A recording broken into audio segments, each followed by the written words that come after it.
السلام علیکم۔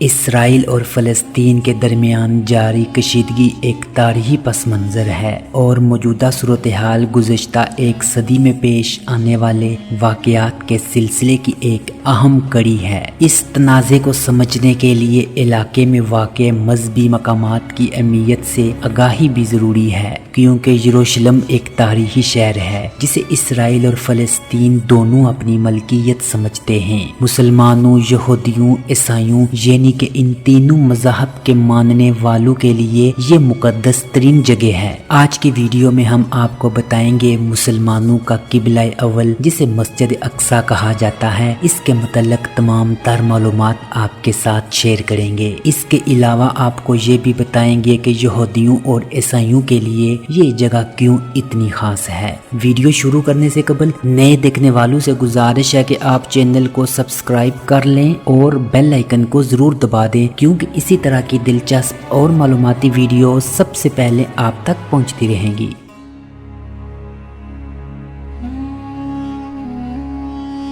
مسجد اقصی کا نام آتے ہی ایک سنہرا گنبد ذہن میں آتا ہے۔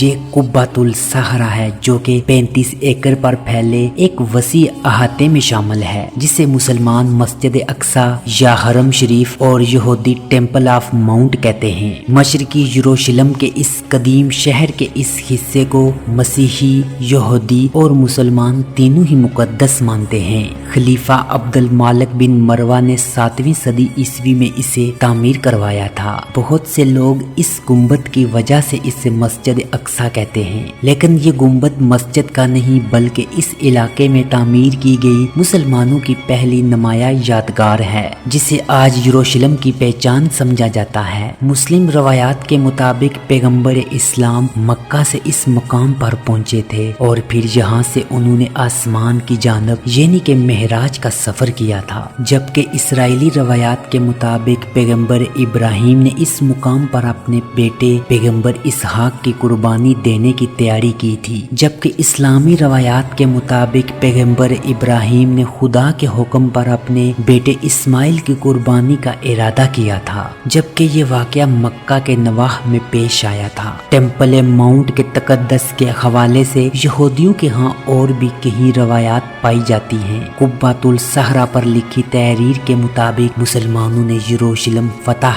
کر کے 55 برس بعد 691 سے لے کر 692 عیسوی کے درمیان اسے تعمیر کیا تھا۔ اس فتح سے قبل یروشلم باستینی سلطنت کا حصہ تھا۔ یہاں مسیحی آبادی کی اکثریت تھی، جبکہ انسائکلوپیڈیا کے مطابق اس گنبد کی تعمیر کے مقصد کے بارے میں حتمی طور پر کچھ بھی نہیں کہا جا سکتا، کیونکہ نہ تو یہ مسجد کے طور پر استعمال ہوتا ہے اور نہ ہی مسلمانوں کی کسی دیگر مذہبی تعمیرات کے زمرے میں آتا ہے۔ مختلف ادواروں میں اس کی تعمیر ہوتی چلی گئی۔ 16ویں صدی میں سلطنت عثمانیہ کے سلطان سلیمان اول نے عمارت کے بیرونی حصے پر ٹائلیں لگوائی، اس کی تزئین و آرائش کروائی۔ 20ویں صدی میں اردن کے ہاشمی شاہی خاندان نے دوبارہ اس کی تزئین و آرائش کی، جبکہ گنبد پر سونا چڑھایا، جبکہ اس حصے میں قبۃ الصخرہ کے سامنے ٹیمپل ماؤنٹ کے جنوب میں ایک تکڑی گنبد والی عمارت ہے